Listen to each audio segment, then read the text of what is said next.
so very warm welcome from me, Uncle Al's staff. Hi, the common room comedian extraordinaire. Well, here I am, but not here I am. As you can see, I'm not with you tonight in the Orkney Theatre, so where am I? Give you a guess. I'm at the BBC. In fact, I'm at the BBC in Leeds.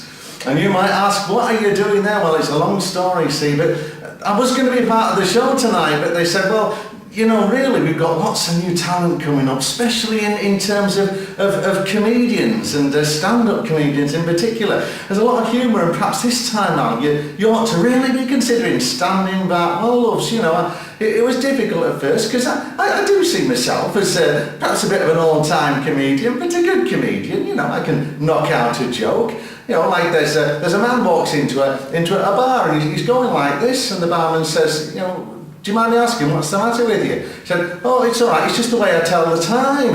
He said, you tell the time like that? And he says, yes, I tell the time like that. And he says, well, what time is it now? And he says, well, it's 11 o'clock. And the barman looks at his watch and he says, it's 11:15. And he says, oh, I must be slow. I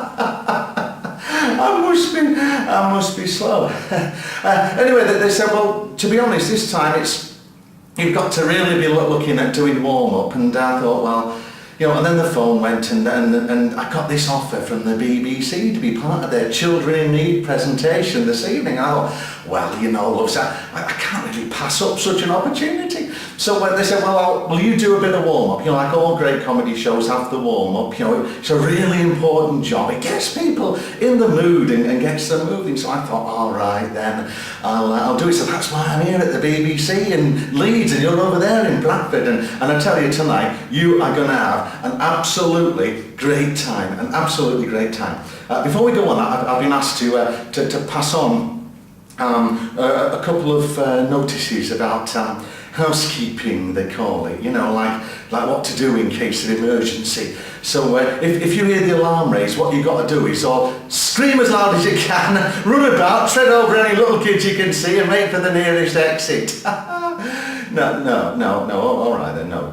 No, what you ought to do is, they're sort of behind me. I think sort of like over there behind me and over there behind the screen, as you can see it, and sort of where you came in and sort of down in that corner. So, you know, that's how you get out. But you won't want to get out, and you're going to stay right through, and you're going to have a fantastic show tonight. You know, all this regulations, got health and safety. You wouldn't believe the paperwork we've got to fill in even for a show like this tonight, you know.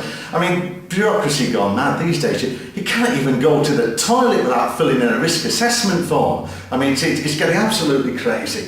Anyway, I was talking to that Kevin Archer, that producer, like that good-looking, talented guy who's put this show on tonight, and he was saying, you know, last year we had a great show last year, but what people didn't seem to recognise or realise is that Bradford Grammar School and Big Guffaw show start with the same letters. You see, BGS.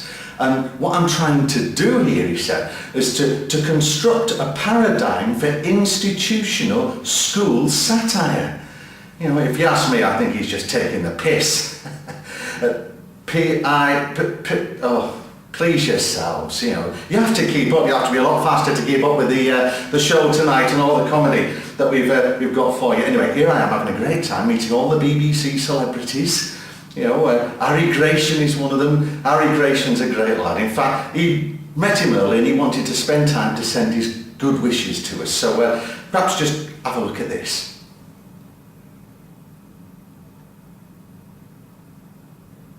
I'll try and be nice about Bradford Grammar School. The trouble is that when I was at St Peter's School a long time ago, they were always better at cricket and rugby, but I'll do the best I can.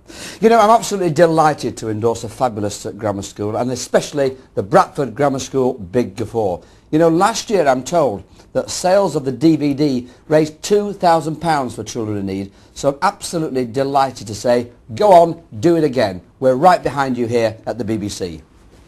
I can't stand Bradford Grammar School. Why are they so good at cricket and rugby? It's unfair. It's absolutely unfair.